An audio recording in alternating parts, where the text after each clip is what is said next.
Hello and welcome everyone. Today we're going to talk about startups and how to navigate in this situation caused by the corona outbreak globally when seeking funding and so on for your startup ideas. Don't forget that during the stream you can post questions that we will address later on in the episode. With us today is Hjalmar Winbladh, who has been described as the epitome of the serial entrepreneur. He is a 7-time founder, having previously built and managed global technology companies such as RAP, Rebtel and Sendit. The world's first mobile internet company, Sendit, was later acquired by Microsoft in 1999. So Hjalmar is a person who knows what he's talking about. He was an early pioneer of the European tech ecosystem and has been in the forefront of technological innovation and disruption since the advent of the internet. Hjalmar is with us on video link today, and we will try to get the best tips for you all startup people watching today. Welcome, Hjalmar. Can you hear me? I can hear you. Thank you. How are you? I'm fine. Interesting times indeed, huh? Yeah, definitely. How are you doing? How has it affected you so far in your situation? I mean, family is fine. Isolated my parents at our country house. They're quite old and have preconditions, so they should definitely be out of, be as far away as possible from this for obvious reasons. Yeah, it's like that for most of us. And I read that you travel a lot normally, so I guess that situation is a bit more challenging for you now. Yeah, for sure. I mean, EQT Ventures is very active across Europe as an investor and in the US, and for obvious reasons, it's quite difficult to travel right now. So I've been grounded like everyone else for the last couple of weeks. Yeah. Going into talking about startups then, of course, many can be a bit worried now because of this global crisis. And you were active during the financial crisis of 2008. Can the situation be comparable to the financial crisis then? Yeah, I think, of course, it's all crises are different for obvious reasons, and this one is based on something completely different than the financial crisis. That being said, I think from a startup perspective, and in my view, never waste a good crisis from an entrepreneurial point of view, in the sense of that's the time to really understand that the best and the brightest and the hardest working entrepreneurs are the one that survives, and usually after a major downturn, we will see some very clear winner in new categories. So I mean, from an investment perspective and as a serial entrepreneur, I think this is exciting times, though very, of course, scary in terms of human lives and so forth with coronavirus. Yeah, and during the financial crisis of 2008, some really successful startups got going then, isn't that right? Yeah, that's right. I mean, in 2008, I was running Rebtel, and we went through a very, very tough crisis in that company. The company today has a revenue north of $100 million and profitable. So it kind of survived the crisis, but it was a very tough for me as a founder CEO to navigate through that crisis. We were in the midst of in need of fundraise as well. That being said, and then straight after the crisis, I started to invest privately.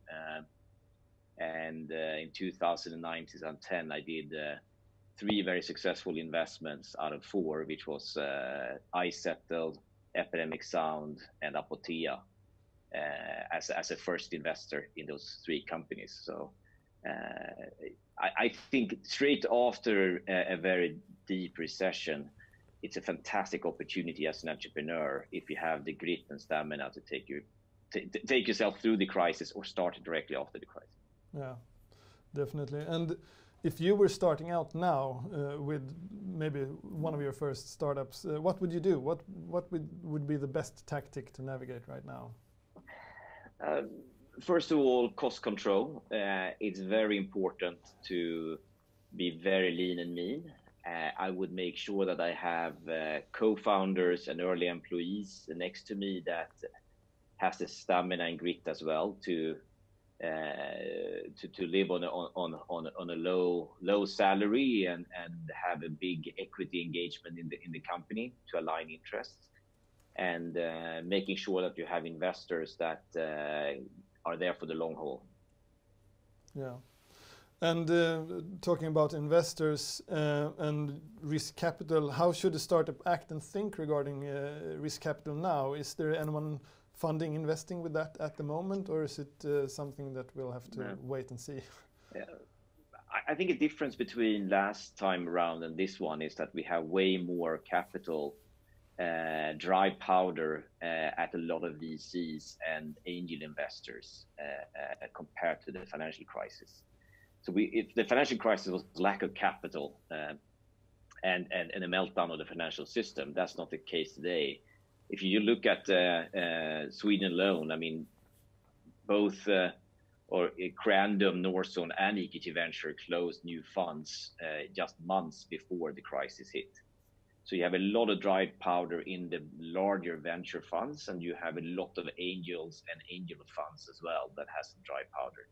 So I think that's the difference. I think the difficulty now, of course, is just how do you meet them and how do you get the investment to conclude in an environment like this. It's very easy to get things postponed based on just the complexity of meeting because we're locked in and locked down in a lot of the countries.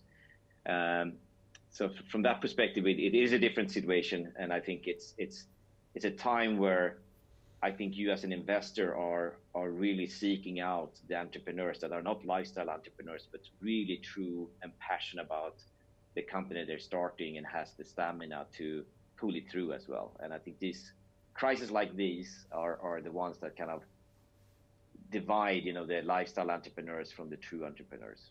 Okay, yeah. And what would be the best way to ride this out? You touched a bit on it. Would it be to go back to the drawing board or start over, or just adjust your idea product, or take a bigger risk in going forward? I think great ideas that are executed very well by entrepreneurs and a team that has the skills and stamina will always find funding somehow. And again, coming back to the difference was that the market completely dried up in 2008. That's not the case now. It's just the friction of having the difficulties to conclude or kind of finalize an investment right now. I mean, I know that all of us are active right now. Of course, a lot of press releases that you see or have seen over the last week or will see over the next couple of weeks are deals that probably closed before COVID, but are kind of hold up and are being released now. But that being said, EQT Venture, we had a pitch days yesterday. We had the entrepreneurs pitching for us yesterday. And since we are a distributed organization, we're using Zoom and Blue Jeans and Hangout and Skype and Teams, whatever, all the time anyway. So this is kind of, the difference is that the people sitting in Stockholm can't sit together, but we are always dialing into these pitches and anyway for entrepreneurs. Yeah. So I think it's a little bit not business as usual, I would say, but of course you need to be even more sharp in terms of have a very, very good business idea, a very solid team, and a very clear path to commercial success as well. The companies that are, I would say, have a very high risk and very long path to commercial success with very, very, very innovative and very risky business models that are unproven may have a harder time to get funding if they have not shown clear path that they are starting to prove that business model. Oh, okay.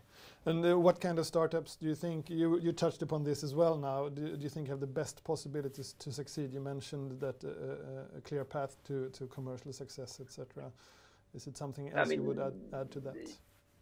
Usually in major recessions and shakeups as we are in right now, you will see an acceleration of digitalization in multiple areas. And of course, the world will look very different after this one.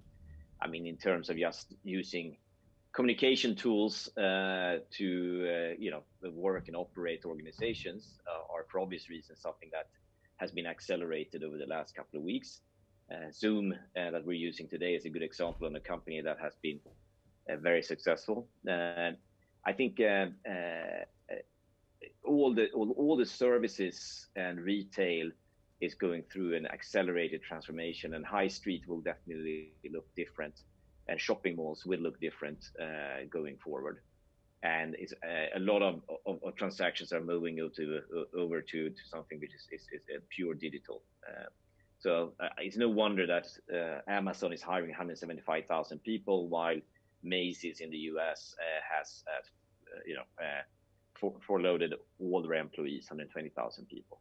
Yeah. So I think we are living through an accelerated transformational change right now, and it is always great opportunities for entrepreneurs to tap into that. Everything from consumer retail to evolving communication tools to have distributed organizations. Yeah. So Zoom is a good example. We were talking about it just before here, that no one had heard of it before this COVID-19 crisis, and now everybody uses it. So that's and of course we've been using it for quite a long time, to be honest. So it's not the new thing for us. But I think a lot of larger enterprises are now have really accelerated their need for cloud-based digital solutions for communication that were probably a bit slow before. In EQT Ventures, what do you focus on when you're looking to invest now?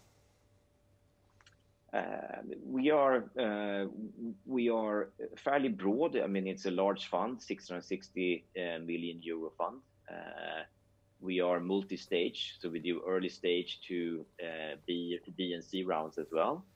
And with such a large fund covering Europe, we have to look at everything. But we are very thematic in our investment thesis. So we're looking through different verticals, and we're looking for what we call waves, which is, a transformative change in that vertical driven by new technology and business models.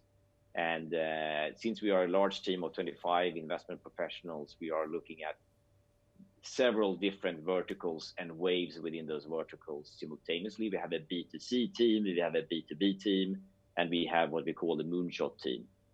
And of course, within those three very broad areas, we have verticals, and within those verticals, we have these thematic waves that we're trying to capture. So there's a lot of tools and digital tools and tooling that we're looking at from a developer point of view. We are looking at quite a lot, of course, of new and innovative communication tools for distributed organizations, and how to kind of keep organizations together, kind of the water cooler solutions and stuff like that. I think is very interesting how you can do that digital combined with multiple communication means and collaboration tools. On the B2C side, we are, of course, with the team's expertise, always keen to look at explosive mobile app opportunities. And we have deep expertise in mobile gaming, mobile casual gaming. And that's an area which is, of course, a very COVID-proof, so to speak. It's rather the opposite; it kind of explodes, and then we're looking at what changes we will see within retail and how we can find companies looking for business models, leveraging new technology in that space to transform the retail industry even quicker. Okay. So yeah, as you probably understand, we are looking at a very broad scale of things. I would not go in too much into details, because then you probably realize very quickly what potential companies we are actively talking to. So I'm sorry for being a bit vague. Yeah, I'm not going to ask the follow-up questions that I wrote down. But we also have some questions that the viewers have sent in. So let's head over to these. And the first one, you touched upon this when you talked about communication models and so on. But what do you foresee as the next trend in the startup community? I think I started my first company in '89, like pre-internet era, and then I started Sendit, which was the first mobile internet company that you mentioned, already back in '94. Which, just put that in a context for young entrepreneurs, '94 you didn't have digital mobile coverage between Stockholm and Arlanda passing the Ericsson headquarters. So starting a mobile internet company, we were the mobile internet company, hence the first one in the world doing that. And I think the big difference, if I look back in my own career, being founder, CEO in 5 internet companies, and then being a very active first investor in another 2, 3 as well, is that when you start a company today, the underlying technology and tool base makes it much easier to build an MVP product. However, and your ability to get funding for getting to an MVP product has never been easier than it is today. That being said, the caveat with that is that the start line for this race to get into a winner take most or winner take all, either globally or regionally, is that you will be hundreds of companies doing something similar pretty much at the same time. And the brutal force of starting a technology startup is that it is a situation where winner take most or winner take all. Hence, you can't just participate to finish, you need to participate to win. And participate to win means that you need to be more obsessive, work even harder than everyone else. So if you're going to go for winning the world championship in whatever sport you attend, you need to train more, and you need to have more talent, and you need to work so much harder 24/7 to have that chance to win that world championship. And that goes for startups as well. So I think it's the change versus the way it was when I started Sendit in 94, when we ended up being 2 companies doing mobile internet in 94 pretty much, is that you have hundreds of competitors going for the same goal as you do, and winner take all, or maybe the number 2 and number 3 will be okay.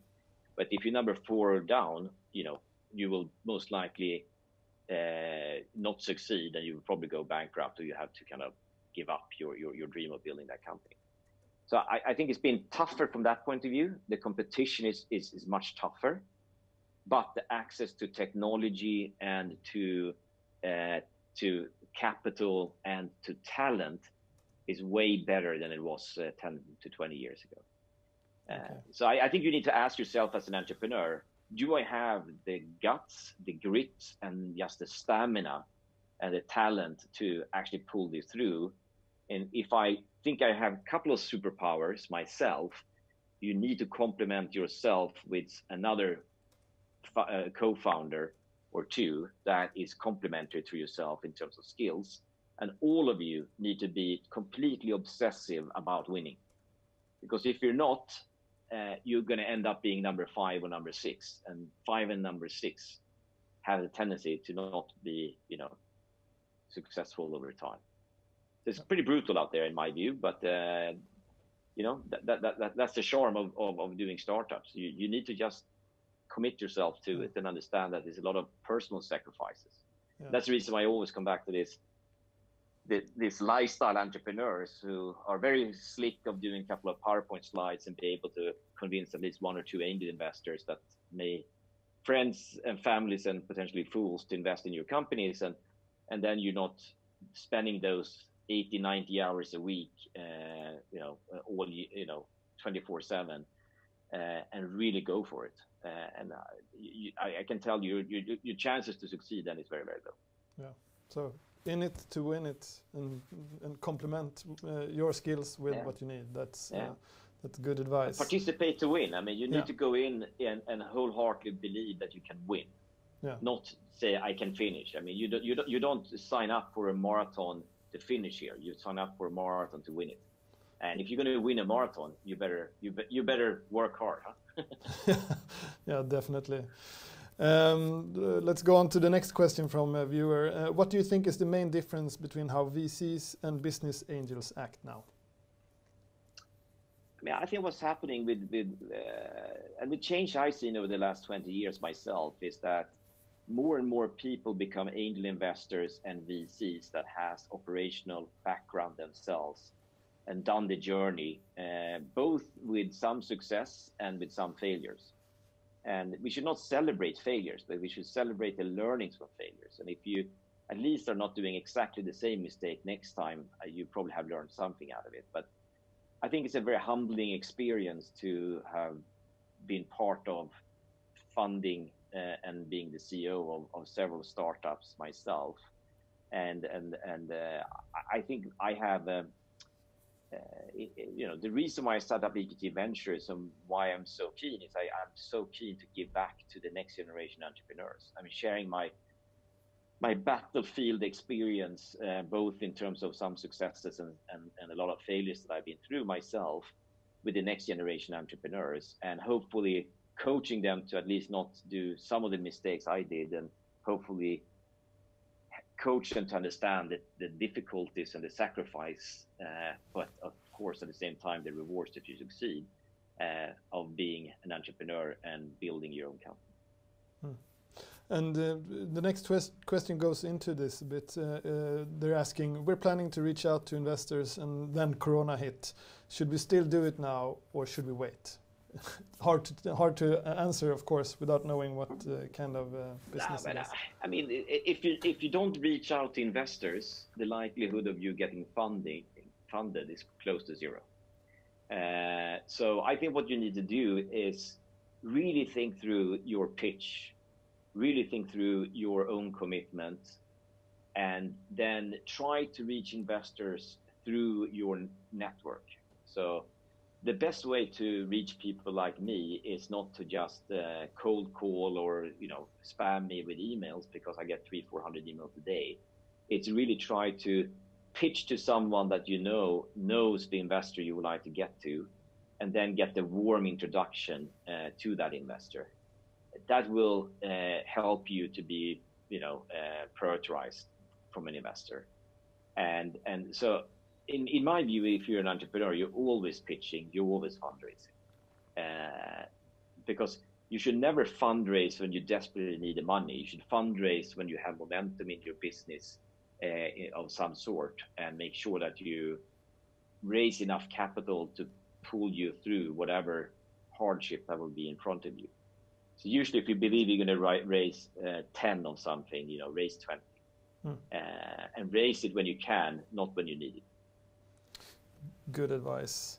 And if a startup finds themselves in a situation when demand has vanished completely due to COVID-19, how do you think they should act?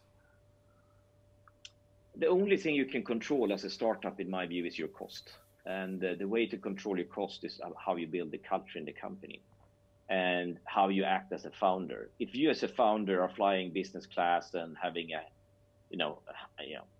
market-based salary, your burn rate across the company will be extremely high. If you as a founder are leading by example by being super frugal, have close to zero salary, and you are hiring a team and a bunch of co-founders around you that are willing to sacrifice short-term cash flow for a potentially major equity upside, that's what you're looking for in these times. Those teams that are in it for building it rather than in it for, having a reasonable good salary and not really taking personal risk. So from my view, it's when your revenue is vanishing, the only way that's going to pull you through is that you have controlled your cost base, and that you, as I said before, have been fundraising for and having reserves in your plan for whatever situation. And honestly, most early startups, they don't really have a lot of revenue, so they should just be even more hardcore on cost. Yeah. More hardcore on cost. That's good. And the final question we have gotten here is another. It's a bit off the subject, but still on it. It's what is the best pitch you ever heard and why? I heard over the last 20 years, I heard over 500 pitches, I think. So, I mean, you have some entrepreneurs that are extremely, extremely good in terms of pitching, but you realize that their skill is probably pitching and not building the company. So pitching, and so the job you have as an investor is to peel that onion and understanding what's behind. and understand what's the superpower of this entrepreneur, and is this entrepreneur humble enough and understand that he or she needs to complement herself with other people with the right skill set. And then you need to ask, has the entrepreneur the obsessiveness and the grit and stamina to pull through? At the same time, with that obsessiveness, have the humbleness and fully understand how to build a team and enthuse another team. So it's not just how I'm looking at an entrepreneur and say, would I work for this entrepreneur myself? Would I be intrigued to join this journey with this person, with this mission, based on the following vision? And if you get swept into that, then you realize that this entrepreneur will be able to hire an amazing team, and then you need to assess that. So you need to, the pitch per se is probably not the most important, but I can give you one example. And it was when Mikki Kuski, who's the founder of Slush, which is a conference in Finland, came and pitched me Volt, which was another food delivery company. And this is 5 years ago, roughly, or 4 years ago. It was one of our first investments.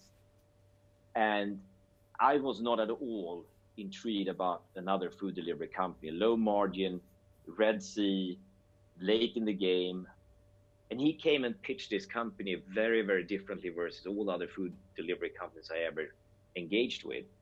And I just realized what an amazing entrepreneur he was, and his ability in Helsinki to attract the best of the best talent, and that they were doing it a slightly different way. And they already shown tremendous success in Helsinki. So we decided to lead the A round in Volt, and then they did a pretty disastrous launch in Stockholm. And very few people know that they're now in 21 countries, and they just surpassed €1 billion in revenue after 4.5 years in business, organically. Amazing success in a very tough market, but they really understood that it still was a great opportunity in that market. And the way he presented it, I just felt that he had the stamina, the obsessiveness, that he just a winner in the way he gonna attack this problem, and he gonna be able to take some hits and still go out and win the game. And that's what Volt is doing right now. So we did the investment, and honestly, initially I was a little bit hesitant that it's going to work out, but Mickey proved that my first gut feeling I got when he pitched about him was hold true, and I'm super impressed by the company. I'm a I was the board member. I handed over to one of my colleagues, and I'm a board observer in the company now. But it's an example on one of the best pitches I heard by one of the best next generation entrepreneurs I've been engaging with. Cool, great example, really. That's all the time we have and all the questions we had as well. So Hjalmar, a big thank you for taking your time being with us today. Yeah. And thank you everyone for watching. I hope you found some answers to what you were looking for. And last but not least, to all of you and Hjalmar as well, stay safe and stay healthy. Thank you. Bye. Thank you. Bye. Yeah, bye.